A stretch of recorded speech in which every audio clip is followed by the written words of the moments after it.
With McDelivery, Macca's comes to you contact-free.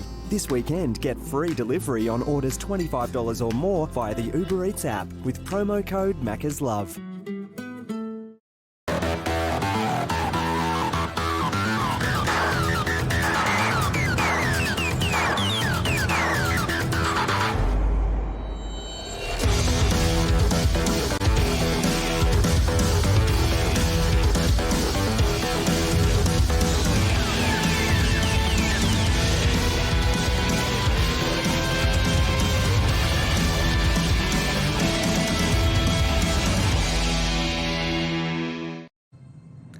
Consistency is key, and it's proving to be a very, very valuable metric in this series alone. We are just seeing Legacy continue all the strengths they found during the regular split, then to destroy Chiefs in their opening game, to only play 4, to end up here, opening up their account against Direwolves and say, we want to make this a quick 3-0.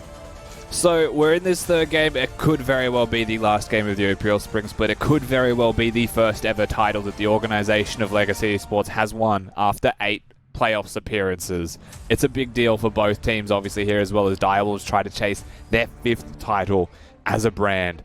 But we need to see something different from Direwolves. That has been proven. Right now, unless they change, they have been outclassed. And so you're looking at this third game. They chose blue side, Skibby. They chose the Misfortune first pick with Aphelios Uppert available, and they are changing their plan.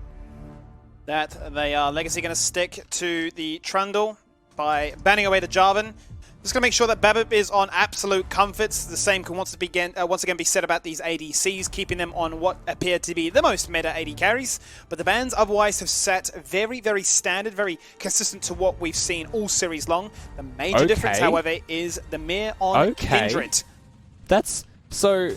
Just before we threw to this cast, just before we threw to this champ select, Skibby Spord said that he wants to see utility from Mir.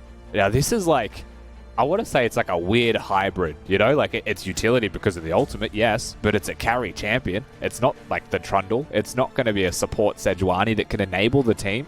They've doubled down on their own individual carry strengths, and to me, like, I'm 3 picks into this one. I'm seeing an Orianna Malphite to round out Direwolves' composition, and I think that the bans we're seeing from Legacy are correct.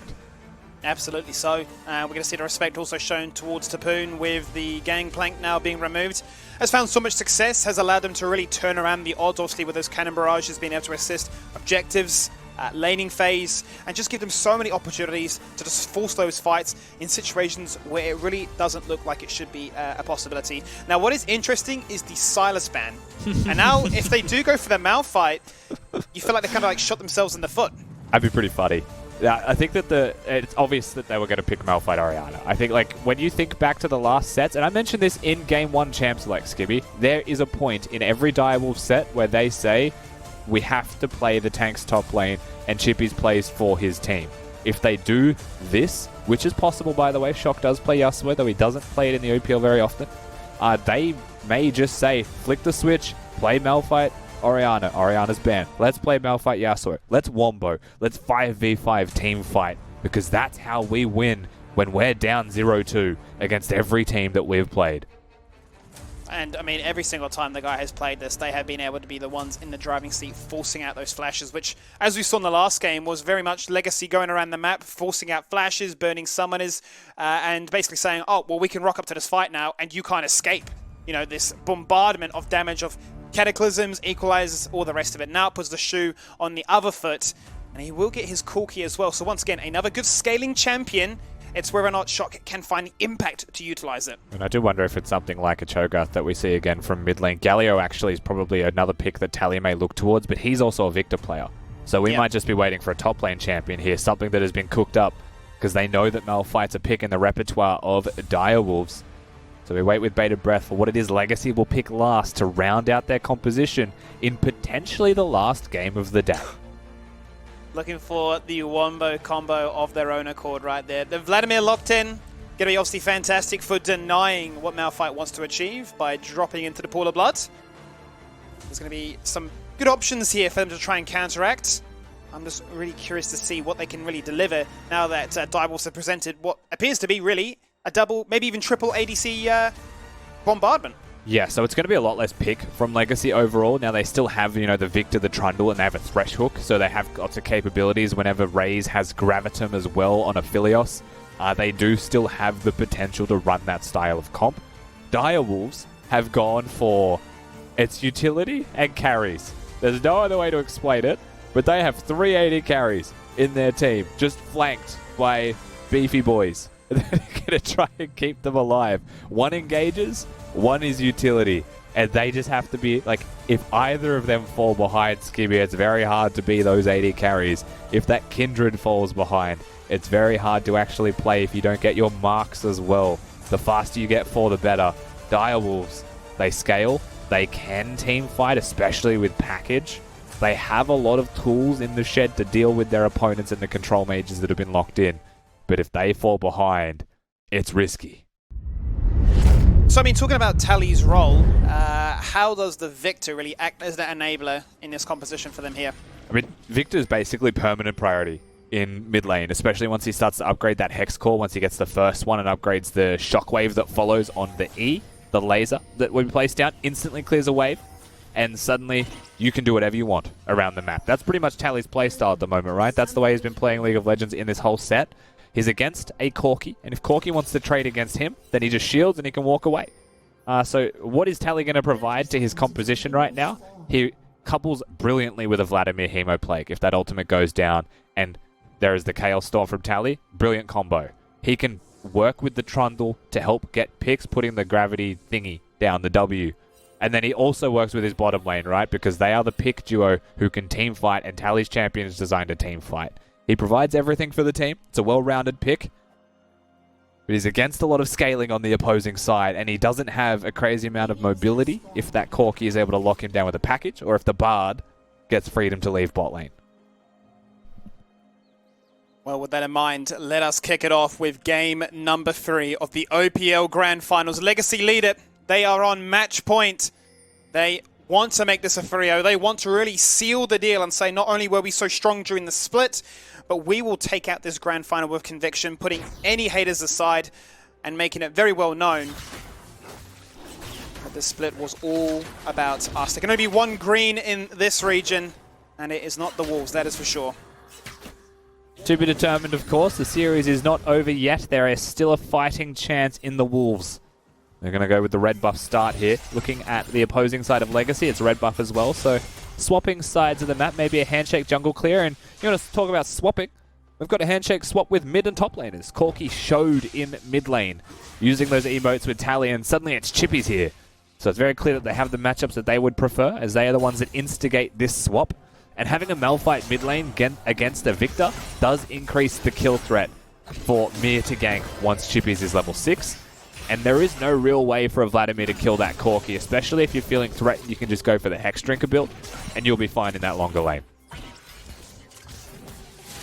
There's obviously the now meta press the attack Malphite. Going to be looking to do a lot of damage, deceivingly strong in its burst attempts.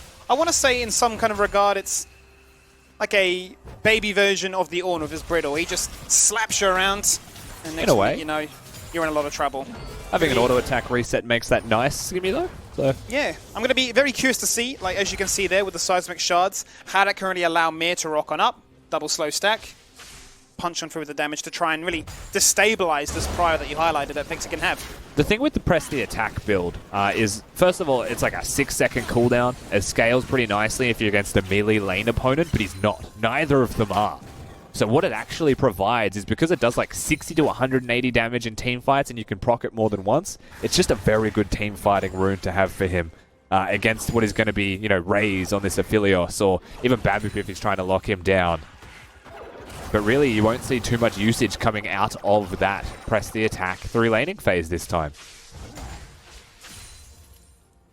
As a result, going to be seeing them look to CS as safely as can be, hit those all-important marks, because 6 is going to be a major, major factor here for virtually everyone. As we're now going to see Babup start to assert dominance in the jungle. Going to be a quick swap here, as Mir was invading topside, taking away the Golem, so both scuttles have been achieved, and Babup, as a result, will now do the same by taking away the Raptors. So, going to see both junglers collide here, both sitting on blue buff. Yeah, Mir with a level disadvantage though to Babip, level 4 to 3 when you're looking at both of these junglers, so he's going to try and contest the camp for sure, but he's going to miss the mark. Really early on into this one, waiting to see where that second mark of course will spawn. You need to see Mir getting active, and the reason that this is important, that you're going for this Kindred, is if you can get priority in any of your lanes, then it's a lot easier to actually play your champion out, get those marks, contest the enemy jungler. If you can't, then you need to get ganks to get those marks instead. If you don't get up to 4 marks as fast as possible, you don't get that bonus range. And that bonus range is very significant. Yeah, you definitely feel like a glorified minion without it as a result. We've seen Kindred played a few times, and it does look rather terrifying when you don't have those marks online as to what you're able to really do to assist this lane. But I am very curious if they do go back to this assistance of really looking after Vital. We did see obviously last game, and some very unfortunate team fights that would enter take place. And I was wondering, we had a bit of a discussion whether or not the occasion of such a situation was maybe getting to him slightly, being a rookie, being a rather young player to come into this one, and Direwolf, at least in these playoffs, relying a little bit more on his aggressive nature to really dictate and carry those team fights. I'd love to see him hopefully found that moment's break, that rest, reset, and come into this one totally fresh. Yeah, I mean, we can only hope that the reset was there. And it's hard to say, we don't know tangibly if nerves are getting to him or if it was just one of those games, that everyone seems to have here and there. Vital seems like one of the AD carries that you can never shake, which is what makes that such an interesting conversation to have.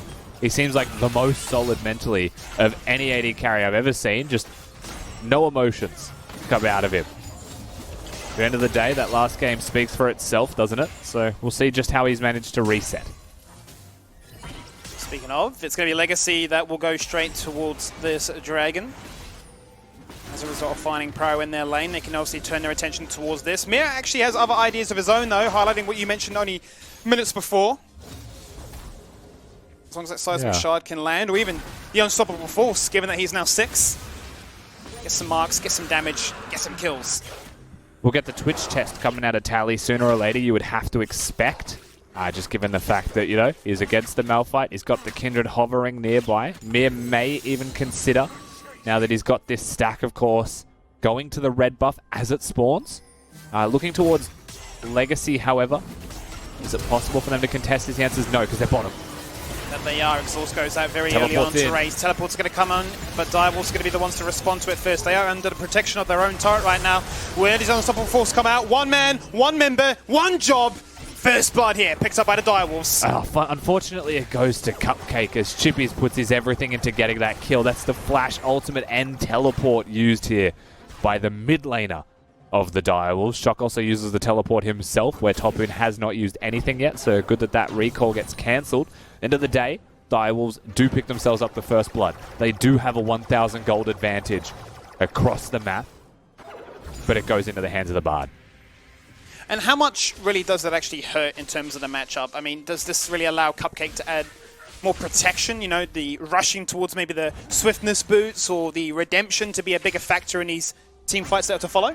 I mean, it's always nice, right, to have the kill as any champion because that accelerates your build. What that provides, though, is not going to be as much as a Malphite, right? If that 400 gold went into the hands of a Malphite, that's the Abyssal Mask finished faster.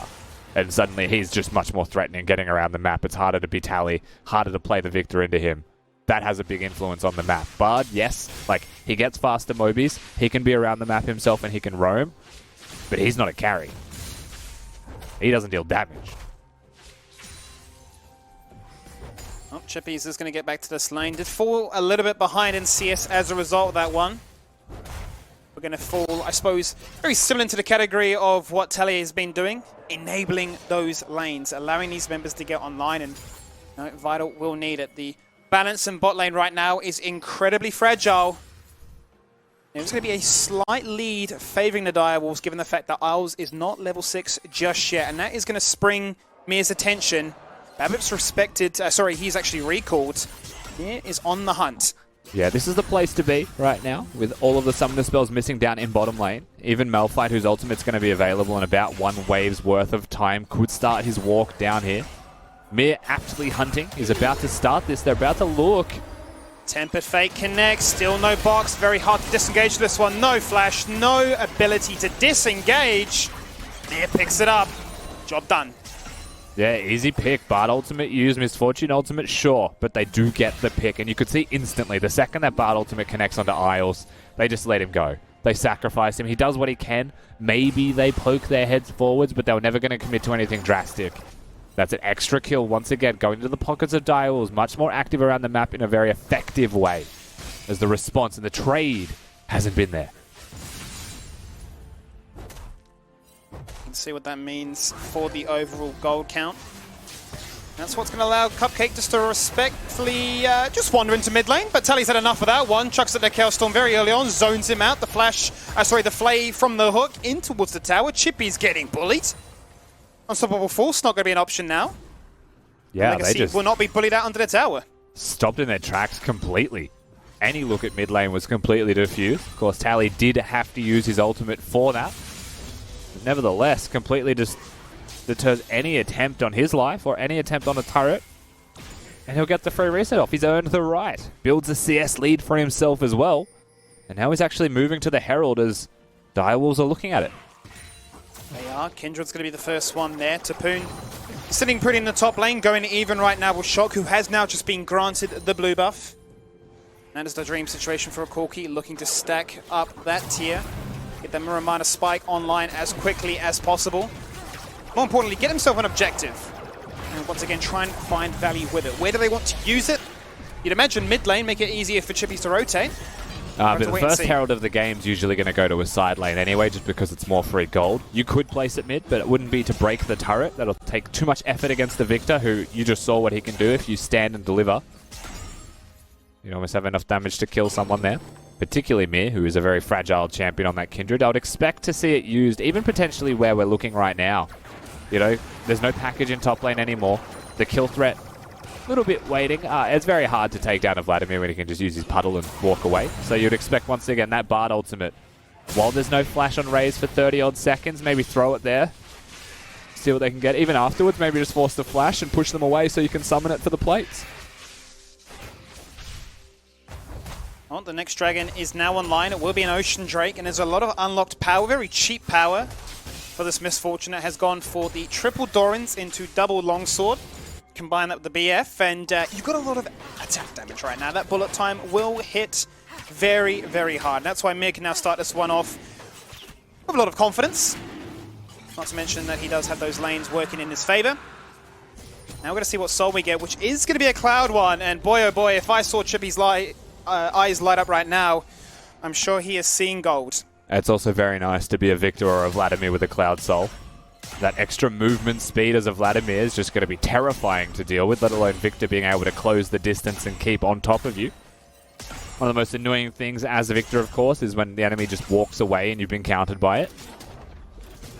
So Soul, while obviously it's not going to be the best one in League of Legends, is still going to have value here as Babip's going to cop some damage, use his ultimate and limp away. Yeah, especially when there's a 3-level difference between the two of them. Subjugate has to be burnt to even the odds, and survive falling down at this stage of the game would be a bit of a disaster. Tally is rather cautious right now because he knows that the Direwolves are hunting in that side of the jungle. A little bit hesitant underneath this tower is he. And you can see 3 members invading towards that red buff. Shock not giving anything away at this stage. The thing with this game is there's still no clear advantage. You know, there is still no clear place where a team is ahead. Even though it's 2-0 in kills, it's only 500 gold. We're starting to still get item spikes on both teams respectively. You know, top lane is just a farm lane. The Manamune being the choice here from Shock. Totally fair. Corki's often have a choice. He's gone for the scaling option against the Vladimir. So they're going to both come into team fights and be huge. A lot of this game realistically comes down to if the Malphite hits the ultimate and kills someone. If yes, you win. Well, Tapoon has been jumped upon, chucks out the Hemoplague very early on, disengages, has the self-sustain to back things up, but Mir had one objective in mind, and that was to break open this turret, take as many plates before it expires in 30 seconds time, and that will be achieved and given quite handily over to the Corki. Yeah. We'll find a lot of value with it. Was a 10 CS lead, now a bit of extra gold into the pockets of Shock. Level 10 on this Corki, starting to become very dangerous, especially once that next package spawns. Bot lane, you're looking at the potential trade, but they have pretty good vision control. Babip has snuck around. Shock's tanked a lot of damage. My eyes are still on the bottom lane on the minimap, though. Deep ward out there from Tally on towards the Raptor camp. Maybe looking to see if there's going to be a defensive rotation here from Chippies, but he's just going to walk in broad daylight. That bit went down, but it did spot him out with that ward from moments before, so no dive attempt can take place. And Direwolves will look to try and find themselves an advantage. And that is firmly fixated in the top lane now. And Chippies, of course, is going for the tanky Malphite build. Pretty standard, of course, expected in a competitive game. If he was AP, maybe there was kill threat on a Tally. At the end of the day, Tally, you can see the CS difference starting to grow through just the mid lane 1v1. You know, it's up to 30. Could continue to stretch if the game stays in this very stagnated state. I wouldn't say that's ideal for Direwolves. They still want to try and be active. I mean, it's Abyssal Mask now done. The next objective spawn is probably the thing that they look at. I wonder, because the gold is equal now between these AD carries, but as a result of Vital going for those for those Doran's Blades, Raze is actually going to be able to complete the Infinity Edge. It doesn't actually hurt him, in all honesty. As you can see now, comes back from that recall, sitting on a fair chunk of gold, has the Essence Reaver. Minute 30 on this next Dragon. Interesting to see how these teams decide to play around it, given now they all have one major item complete. If a team fight were to happen right now, I think it's almost guaranteed that a Misfortune and a Kindred would die. Unless Cupcake pulls out a big ultimate. There is a lot that could be done in this game. Vladimir could get almost completely nullified for his ultimate damage by a Bard ultimate. He could use it defensively. He could use it offensively and keep Tally out of the fight, and that could just be enough damage reduction as a result of that to keep his team alive. But if a Victor and a Vladimir hit the perfect team fight and they couple their damage together, there's no magic resistance on 2 people on this team, 3 people at the moment with Cupcake included. They could just get one-tapped. Who do you think actually has the easier time in these team fights? Because I look at it right and you talk about Tempered Fate, Unstoppable Forces, Bullet Times, Lamb's Respite. You know, there's a lot of clump-up AoE-centric ultimates that I suppose if you combine in the wrong sort of order, things may flip around in a rather undesirable situation. I mean, I would say that execution advantage belongs to Dials almost strictly because they have a Malphite. You know, it's so easy to be Malphite and to team fight. And then to have the team stand behind you, you know, the Misfortune ultimate as well would be very easy to do. But at the same time, like, that's all this game, to me, is still coming around to, is like, can Chippies execute a target when he throws that ultimate in? Or if they flash it, then I fear that the execution advantage actually just belongs outright to Legacy as they turn and burn their opponents. What a trade will happen there. Direwolves go for the Rift Herald because they want to try and break open mid-turret, remove a lot of that protection that Victor has been hugging. Dragon is taken as a result. Will spawn, and it will get its headbutt off. Now we're going to see the ARAM take place. I mean, this is what we want. We want more grouping up from Direwolves, more proactivity from them as well. It's what their comp wants to do. They've changed again. They've reassessed what happened in those last 2 games, and they've decided this is one of the better ways for us to play this out. Sacrifices were made. You know, a 30 to 40 CS deficit now growing for Chippies in mid lane, but they chose that lane. You know, they chose him to be the closest in proximity to the rest of the team, to be active on his Malphite. And Dials have very clearly put the foot down and they've said this is not going to be a 3-0. We are going to try and put absolutely everything into this one. And it seems like mid lane is just going to be the conduit with which that happens.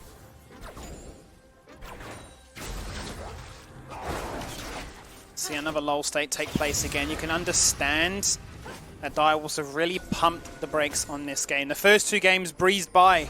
There were situations where it looked good, and then suddenly it just exploded. Suddenly Legacy just took firm grasp of it. 10k gold lead. Yep. It was out of reach. But this game, realizing that they are at match point, they have really, really slowed down the pace here. We are getting to that point in the game, though. Remember that both times that happened was when Baron was alive. You know, we're starting to get closer to that point where Direwolves do make the mistake that Legacy punish.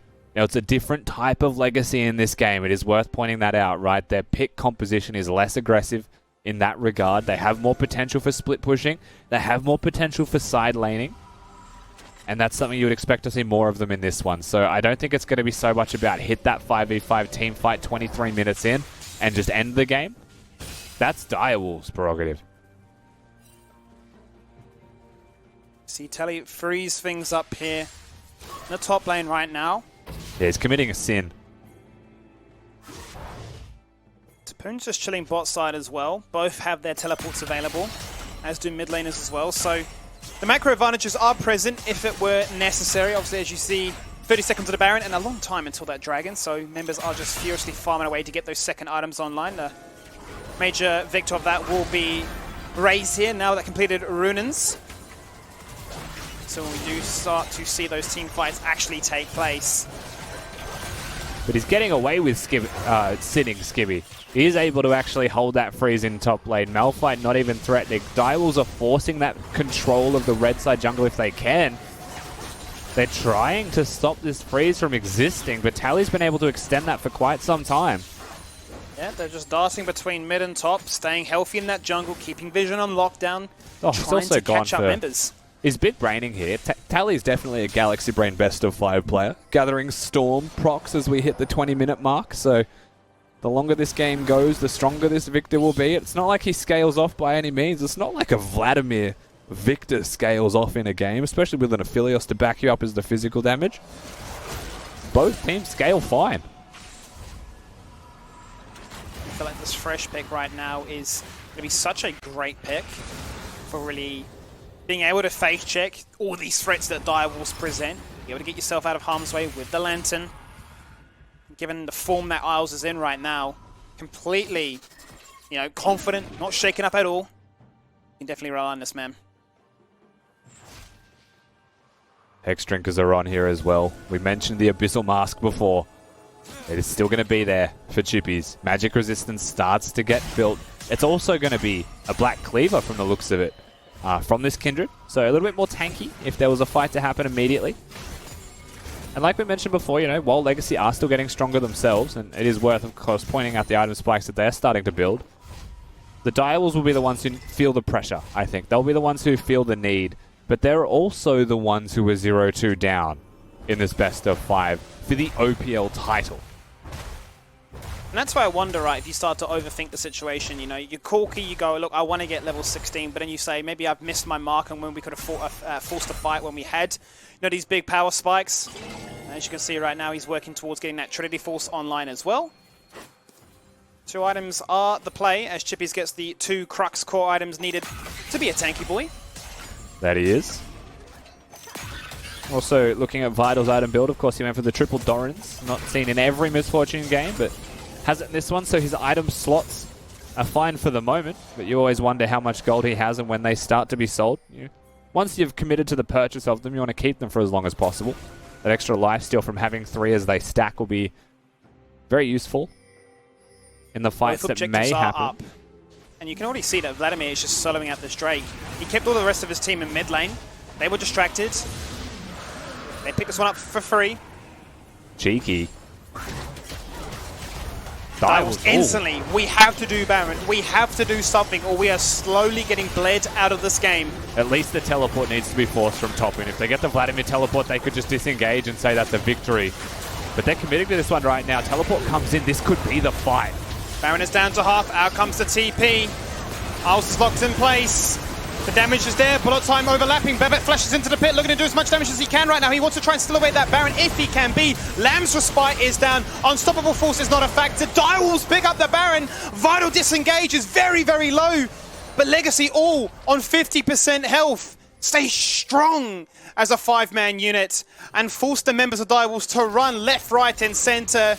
And unfortunately for Vital, he is the straggler. The deer in the headlights, the one separated from the herds, and he will be denied of that Baron buff. Oh, man.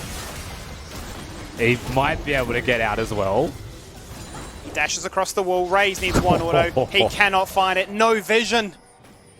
My dude just got so greedy for a Krug camp. Shocker to push mid lane as well. The Baron is on. Legacy are hunting. They're a raid party right now trying to get rid of the Baron buff on as many people as they can. This is hide and seek. No matter where you are on this rift, we will come for you. Shock does get the kill, and that's huge, taking out Raze. Does have the Trinity Force completed, so that is a major component of Corky's success, but unable to find much more at this stage of the game. The absolute chaos just breaks out on Summoner's Rift. Direwolves are the ones who get the Baron, though. They're the ones who win the Smite battle for it. It's Mir who comes up clutch while Babib was in the pit, effectively in a 1v1. We're looking right now at the Gromp. They're onto him. Binding does not connect. Whether or not that was the situation they even wanted to do. They didn't have many members in the area nearby. You can see that Chippies was already parving topside. But this is huge, Skibby. This is like, as in terms of turning points in the game, this may be the turning point for sure. Not only is it 2 items, you know, on Vital for his team fighting, having that Infinity Edge, but Corki, I mean, Shock is the one you have to look at. If he gets into a team fight and people do not stop his damage output, now that the Muramana is complete, his damage is huge. He has the Trinity Force on top of that, and his first crit item is on the way. It was delayed slightly by the Hex Drinker, but he got a kill, and he got the Baron buff gold, so that is a big difference maker here. And while Legacy have the Drakes and they're threatening a Cloud Soul, I mean, the scaling of Direwolves has actually been allowed to happen. 5 kills in 25 minutes. It's been slow as this series goes, but it merits the situation, the gravity of this outcome. Top lane gets evened out, pushed back towards it. Direwolves using the remnants of that Baron buff on the members that still have it to push as many structures as possible, to get as much deep vision down, to catch members out of place, and to utilize their great mobility and one-shot potential to break this Legacy stronghold apart. And I don't think you could actually write this better if Direwolves were able to bring a series back and win a game with the Malphite in the 3rd game. Again, Mir, he's having a go at it. He just likes this part of the map right now. He's going to fall on down. Raze has had a gutsful. Moonlight Vigil does the job. Cupcake in a spot above her. He goes through the portal. But there are members chomping at the bit. Cosmic Binding stuns out too. Babip leads the charge though. And now Isles in a situation where members of Direwolves are rotating from the river. Teleport's going to come out here from Tally. He needs to have an impact right now. Unstoppable falls into the backline. Raze is surviving for as long as possible with that dagger. He will fall on down. Chaos Storm zones. Double kill onto Shock. Chippies will fall on down. It's a double kill for both of the mid laners. Tally comes up huge as well, though. He teleports into the flank. He actually cancels the Misfortune ultimate there with the ult of his own. They're still hunting for Babib if they can find him, but they're not going to be able to. This game is coming down to a battle of Shock versus all of the Legacy boys. We'll see this again because Cupcake, that pillar was perfect and buys a lot of time, forcing him to take the long way to get here. But then they continue hunting, and Isle sees the reinforcements coming, knows that he is in trouble, so he uses the stone plate. Tally will come in from the flank here, and he'll actually stop that with the pillar, actually, that gets it done first. And just one taps Vital. And Shock's doing damage at the same time. He's got 2 kills for himself up there. We're basically seeing a 1v1 between Tally and Shock start to build here. And so you have to look at who's supporting those players. And you've got a Malphite for engaging, you've got a Vladimir for damage amplification. 2 very different styles. 5k Goldie for Direwolves, and Legacy are sitting on Cloud Soul Point. They would love to force a fight before those ultimates come back online. Chippy's not far away right now, about 15 seconds, and that is an option for them to consider.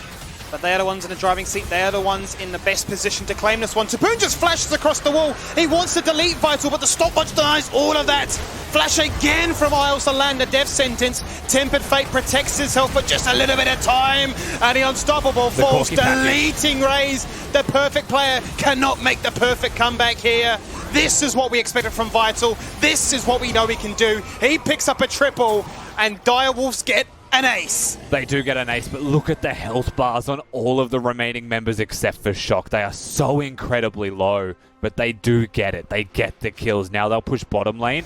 Maybe they'll threaten for the inhibitor. We'll see how they go with time remaining. It could be 2 if they push very fast. Now this fight starts with Top in flashing the wall on the Vital. You mentioned the stopwatch. It was brilliant. Chippy's also tanks the hook and then gets the ultimate in afterwards. Always finds the target, and a triple kill from Vital, basically from just the ultimate, as Corki packages in. I mean, that was the time to fight for Direwolves. And Legacy say, let's do it, let's take them on. They try to mechanics max, and they are bested. Tapoon there, literally a fraction away from potentially picking up more. Shock He has drawn so much attention. Oh, he can win this, though. He's choosing not to take the fight, but if he hit Raze once, he actually kills him. You can see how much damage these rockets are right now. The teleport comes on out with Phase Rush combined. He does a lot of damage, but Shock is going for the 1v3. He picks up Raze! He will fall on down. That's an important shutdown, but look what is happening elsewhere on the map. Direwolves manning the Baron. Shock commanding so much pressure just for his life. I mean, Shock gives 1,000 gold. You know, the teleport gets cancelled. They chase him to the death, and Raze sacrifices himself for it. It still favors Direwolves massively, of course, getting the Baron buff onto 4 people. But you can see the damage output of Shock. I'm honestly surprised he didn't try and turn earlier to take Raze out. He's incredibly scary right now. 3 major items online. Now working to that upgrade. You'd imagine it's going to be the rapid fire cannon just to make it even harder for you to actually get on top of him. In his last few fights, he has been very, very protected. Very unscathed and very happy that the game has reached this state, 30 minutes in. And let's just appreciate for a second, Vital. After last game, I thought they were done, you know? But this guy resets so well. He comes into this game and looks like a completely different AD carry. Picks up the Misfortune. He's not going to be playing the Aphelios, of course. That is a difference. The Aphelios scoreline seems to continue, and Misfortune starting to prove itself as maybe the most important champion in this series out of the 2 AD carries.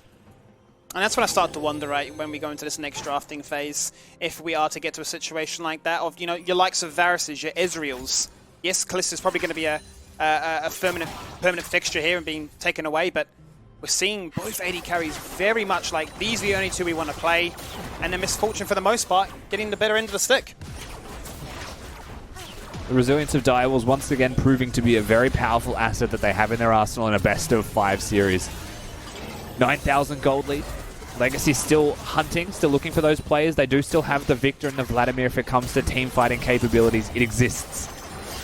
It's not going to be an easy thing to do, though, against the Direwolves powerhouse comp when this far ahead. That was the first thing that we said in Champion Select, Skimmy, was they needed to get ahead. Now they are. Now they're going to utilize all this gold to try and take down this top structure. They would love to have an inhibitor. Permanent pressure on the map, Baron buff will do its job. There's actually an inhibitor being threatened in bottom lane just from minions alone. Top lane's going to be broken. Chippies is also pressuring the mid lane 1v1. They will at the very least get one inhibitor here, as someone has to deal with bottom lane, and it's going to be Raze. Minion waves escorted in perfectly. Right place, right time. And they can utilize that macro to great effect. And it is permanent pressure on the map. But they're not just done yet. They want to continue. 50 seconds on that next Cloud Drake. Bartol. They're going on to Raze once again. Ooh, Lantern is very good. Hemoplague is absolutely massive. The follow-up hook again. Denying Chippies for as long as possible. He cannot do anything. Multiple shutdowns. A triple kill picked up here. 10k up. Legacy will not fall down. And 10k suddenly becomes a lot lower instantly. Babbitt with the pillar is the quiet MVP of that little skirmish there, but Tally's damage is huge, and Topwin also layers the Hemoplague combo on top of it, so they just showed exactly what they're capable of as a 5v5 if they're able to play the fights their way. And suddenly, they're looking at a Cloud Soul, and it is theirs to take for free. Poon and Tally being so important with their ultimates to land, and with this soul point, only adds further to that 60% movement speed when you proc your ultimate, considering the passive added to that mix as well. Very scary times to try and juggle that. And it's a Vladimir Victor with the Cloud Soul. It's a very scary thing to put up with that. They have so much threat now. Being Vital is heaper harder. I mean, they've got 380 carries. Being 80 carries is going to be a lot harder. Watching how the rest of this game plays out, we now have the threat of an Elder Dragon in 5 minutes as well, so more objectives start to really pressure the map itself. One inhib broken, one inhib exposed. On Legacy's side of the base, one mistake in a team fight, they could lose the game instantly. Waiting for Baron. Shock's at full items right now. He's going to keep it on Hex Drink for as long as possible. I wonder if he will transition it into the Maw, or if we will decide to sell it later on for something maybe potentially different instead. Regardless, he is in the perfect spot for a Corki to be. But that's not to say that the other members are not. You can see Raze defensively itemizing. He's gone for tabbies. He's got the scimitar as well. He just needs to live. Yeah, as long as they've got the magic damage coming out of the other two members, Raze may be the least important person, realistically. And that, to me, actually raises the eyebrows on how are they going to play this fight out, Direwolves. Because all we've seen is Chippy's going on Aphelios. And while it could be said, and I did just say it, that he may be the least important person, at the same time, if you don't ult him, he still has 3.5 items. And so he could still carry a team fight. And so the way that they play this team fights out will be the most interesting to me. You know, who will the Bard ult? Who will the Malphite go for? How will they choose to prioritize their opponents? Because you want to protect Shock. You know, he is a monster. And he can carry the game. You want to protect him. But you still need to go forwards and keep their carries down. Well, they have a redemption. They have a locket. They have abilities to keep you shielded, healthy, and alive. And with 20 seconds on this next Baron spawn, Legacy have their eyes firmly fixated on just pushing out these waves, not falling victim to any form of super minion dance. But it is in a bit of a convenient spot, be it topside, making the transition, the rotation, just a little bit easier. Yeah, it means that someone like Topmoon could very easily clear waves. We're looking right now at Direwolves still having control of the map. You know, if there's any moment where someone's dealing with supers, they can just chad their way through the jungle, just be aggressive as a 5-man squad. The risk of a Thresh hook, you know, catching someone else a lot lower. Baron's already at half. It's already down to a third. The hook lands. Are they going to go for this one right now? No, they are not. Direwolves pick this one up for free. Raze leads the line. Babip is there looking for a pillar, looking for something. Chippy's burning the flash defensively. Now they turn it around. That's not the target they wanted. Bullet time from across the wall. It's not going to hit anybody. Babip low. He flashes forward. Lamb's respite keeps 3 members topped up and healthy. They will not fall down just yet. Chippies gets one. He gets a double. But Tapoon responds in quick fashion. How much value can this be found? They've got the ace. And they're going to teleport into this base. Yeah, they've ended the game right here, Skimmies. They're going to take us to game 4 in this best of. Direwolves proven that they have the resilience to stay with Legacy, that they can keep up with the best, and that they can give us the series that we expected. Direwolves are used to situations like this. They've done full best of 5s before. They've done 2 of them to reach the spot here, and they are not going down in a 3-0 sweep. No, they are not. They tie the series up. They make it now 2-1. The Shock finishes that one 7-1-7. The Corki was huge. He was a very significant deal in those fights, and you know, even beyond just the pick of the Corki and how Shock played it, Direwolves drafted a much more chaotic, but much more ARAM-centric comp with a Malphite in it. You know, above all else, they hit the 0-2 deficit. They said, now is Malphite time, as they do every single time they play. And what a difference it makes. Every single time they pick the tank in top lane, what a difference it makes for Direwolves' play. It'll be interesting now to see, as a result, what happens if the drafting is shaken up a fair bit as a result. Regardless, Direwolves going to be happy with that one. They aren't going to fall victim just yet. They're going to stick their nose and hang around. They are going to hang around for a fair bit of time. And who else is going to be hanging around is the boys on the Hangout. Nick. It's happening! I was right. It's so good to be right. I mean, it's my natural state, and you would think I would be used to it, but it just feels so good to be right about the fact that we are going for a full 5-game reverse sweep. And it is in large part thanks to Chippies and Shock picking up this wolf pack and carrying them on their backs, dragging them across the finish line, Juves. Yeah, I think I want to be clear, and I will say I think this game was predominantly on Shock's back. When Mans can 1v3 in the bot lane and still kill the ADC, sure, he shouldn't have been there in the first place, but he definitely made the best of a bad situation. Let me rephrase. It's on Shock's back. Chippies has decided to not actively take the knees out from the team. Yeah. So I think Chippies did a very team-related deed by locking in the Malphite. I question the press the attack pick when he's got double range solo lanes. I don't know how much use. I'd love to see the statistics behind the press the attack procs. But the main thing is that Direwolves created this chaotic comp that we were talking about, right? They've got the Bard ult to permanently force fights. They had the Malphite mid that could TP to bot lane and force ult. Not every play they made net gained them something. They did lose some fights, but like we said, eventually Legacy are going to have to make a decision like, going to the Baron, and do they fight it? Do they not fight it versus 7-item Corki? And you could see this was the first game we saw from Legacy where they were actually hesitating. I think they were hesitating in a lot of engages. Like the last team fight that we saw there, Babip didn't even ult. He was just in no man's land in the team fight, didn't ult, and it was definitely I think this is a composition that suits Direwolves a good amount. Yeah, absolutely. And I think that even better news for Direwolves is you just won a genuine 4v5. I've not seen a team carry a jungler that heavily since Sin Gaming 2017. Hang on. I think that, if Miru just does what Chippies did, and I'm a firm believer in this, sometimes it's just not your day. Sometimes you wake up in the morning, you get up, you stub your toe, you go to shave in the shower and you put toothpaste on your face or something, and then you walk outside and there's just no milk for your morning coffee. And you know what you do at that point? You just think, it's not my day. I'm just gonna take it easy this one. I'm not gonna cross any busy highways because something's gonna go wrong. Is the milk is the milk you keep for your coffee outside? Yeah, are you living in the 50s? Is that what's happening? Like you're getting milk delivered? Why is the toothpaste near the shaving cream? Just stay with me for a second. Staying with you. Yeah, stay with me for a second. Chippies has obviously realised that today isn't his day. That he's doing the team thing. Like Corki into Victor is going to be tougher matchup. So Corki goes top lane, gets a free matchup against Vladimir. He cops a raw one for the team. Like Malphite into Victor, that still sucks. He goes down 100 CS, but you know what? He copped it on a utility champion. The person who needs to cop it next is Miru. I'm calling it. He needs to play Sedge. If Miru plays Sedge, man, or if he gets his hands on Jarvan, which I don't think he will because it keeps getting banned, but if he gets a pure tank, if he gets some CC, do you know what kind of comps win the OPL?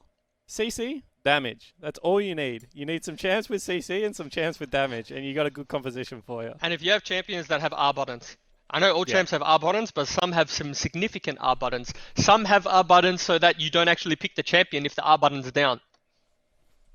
And that's what Direwolves had. And so Chippy's looking more comfortable on this Malphite pick, like we were talking about, Juice. Yeah, I mean, it's not that he looked more comfortable. Because I think, sure, Chippies look fine on Aatrox and Jace, but, you need to play Aatrox and Jace, or Jace specifically, to a level of where there's a reason why only Korean top laners pick Jace, and their names are Keen, Naguri, and Kana. They are the best top laners in the world, the most mechanics max top laners who sometimes go 0-9 because there are other games that they play, they'll go 9-0, right?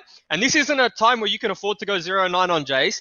Playing Jace, for my liking, too safely, not pushing the lead, not punishing as hard as you can. Whereas something like Malphite, something like Ornn, something like Maokai, something like Poppy, it's low risk, but you know what you're going to get. Even if you stumble, even if you fall, even if you have to crawl to the finish line, it's going to do something with the button that we call R. Well, yeah, I explain it right. And Malphite is the perfect example of this champion. What does Malphite do? He knocks up the AD carry and significantly reduces their attack speed. What does Malphite do at one item? He knocks up the AD carry and he significantly reduces his attack speed. All the way up to 6 items, right? What does Jace do? Jace has to do significant damage, and the more items you get on Jace, the more damage he does, which is why you have to play him really aggressively to get ahead of that curve and be able to one-shot people. Sometimes you just have to pick static champions, and it's not pretty. It's not, it's not glamorous League of Legends. We're not calling and I can understand why players don't necessarily love to play this way because it's not really engaging League of Legends either. But it is very, very successful all over the world. And I mean, Shock showed that perfectly that game. You're not going to win an MVP award, right, in a grand final playing Malphite all 3 games. Yeah? But there's a reason that Doinby has a world skin of Malphite. But is this the game that gives Direwolves that energy, that hope, that spark of life that gets them into it? Is this the thing that we saw against Order? Is this the way that they begin to adapt to a playstyle that comes up, as we spoke about last week, adaptation, the key to winning these kinds of series, particularly the best of 5 against a team like Legacy? Adapt or die. Is that what Direwolves are doing now, Juves? I think so, and I think I actually think, funnily enough, Legacy tried to change up what's been working for them. They put Tally on, a control mage, needs a good amount of CS, a good amount of items. So I think we saw both teams change up their playstyle, and both teams, one team were rewarded and the other team got significantly punished. I think I think Direwolves definitely adapted. I'm just curious as to why it takes Direwolves to go always lose a few games before they do this. I don't know why. Like we've had a sample size of the whole playoffs, right, to see what works for them.